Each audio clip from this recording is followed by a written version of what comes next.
கர்நாடகத்திற்கு நம்முடைய தமிழ்நாட்டினுடைய முதலமைச்சர் திரு விஜய் அவர்கள் ஆகஸ்ட் 3ஆம் தேதி செல்வார் என்று ஒரு செய்தி வெளியாகியிருக்கிறது.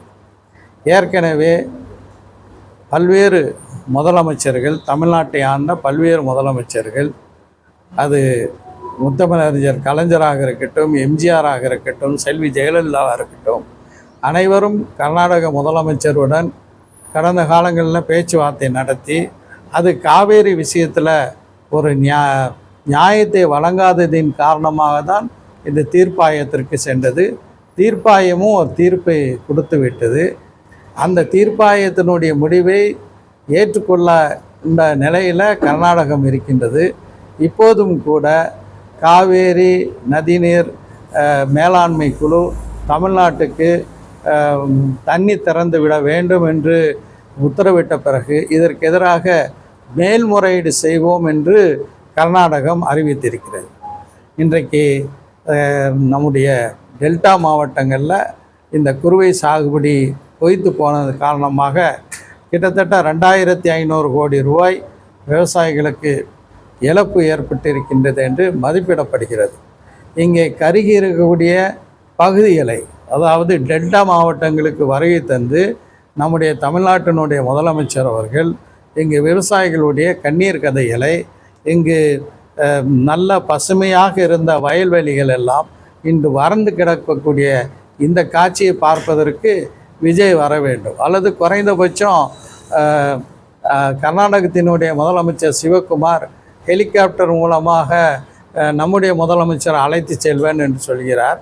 நாம் என்ன சொல்கிறோம் என்றால், கர்நாடக முதலமைச்சர் சிவகுமாரை நம்முடைய முதலமைச்சர் ஜோசப் விஜய் இந்த டெல்டா மாவட்டங்களுக்கு அழைத்து வந்து இங்கு நம்முடைய பயிர்கள் கருகி இருக்கக்கூடிய ஒரு நிலையும், நம்ம காவேரி தண்ணீரை விடுவதற்கு கர்நாடக கோரத்தையும் சிவகுமாரை பார்வையிட வைக்க வேண்டும்.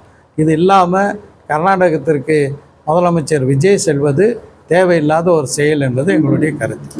நீங்கள் என்ன கேள்வி வேணாலும் கேட்கலாம். தஞ்சாவூரில் காவேரி தொடர்பாக, மேகதாது அணை தொடர்பாக ஒரு மிகப்பெரிய போராட்டம் நடைபெறவிருக்கிறது. தமிழ்நாட்டினுடைய எதிர்க்கட்சி தலைவர் அருமை சகோதரர் உதயநிதி ஸ்டாலின் அவர்கள் தலைமையில் அந்த போராட்டம் நடைபெறுகிறது. அந்த போராட்டத்தில் மனிதநேய மக்கள் கட்சியும் கலந்து கொள்ளவிருக்கிறது. மின் கட்டணம் தமிழ்நாட்டில் அதிகமான புகார் வந்திருக்கு. இது வரையும் கடுமையான ஒரு கட்டணம் மாறி இருக்கு. 3 லட்சத்துக்கு மேலே புகார் வந்திருக்கு. இது வரையும் நடந்திருக்கு. அது மாதிரி இல்லை, இது ஒரு அசாதாரணமான ஒரு நிகழ்வாக தான் பார்க்க வேண்டும். காரணம், பல்வேறு மின் நுகர்வோர்களுக்கு அவர்கள் பயன்படுத்தாத அளவுக்கு மிக அதிகமான மின் கட்டணம் வந்திருக்கக்கூடிய ஒரு சூழலை பார்க்கிறோம். இது சாதாரண ஏழை எளிய குடும்பங்களுடைய வாழ்வாதாரத்தை பாதிக்கக்கூடிய ஒரு நிகழ்வாக இருக்கிறது. உடனடியாக தமிழ்நாடு அரசு இது குறித்து விரிவான ஆய்வுகளை செய்து இந்த அதிகமாக மின் நுகர்வோரிடம் வசூலிக்கப்பட்ட அந்த கட்டணத்தை திரும்ப செலுத்துவதற்கான நடவடிக்கை எடுக்க வேண்டும். இந்த கோளாறு ஏன் ஏற்பட்டது என்பதை கண்டுபிடித்து அதை திருத்துவதற்கான நடவடிக்கையை எல்லா வகையிலும் செய்ய வேண்டும். செய்திகளை உடனுக்குடன் தெரிந்து கொள்ள கீழ்கண்ட கேபிள் மற்றும் டிடிஹெச் நெட்வொர்க்குகளில் எம்நாடு செய்தி தொலைக்காட்சியை காணுங்கள். பாதகம் செய்பவரை கண்டால் நாம் பயம் கொள்ளலாகாது பாப்பா. மோதி மிதித்து விடு பாப்பா, அவர் முகத்தில் உமிழ்ந்து விடு பாப்பா.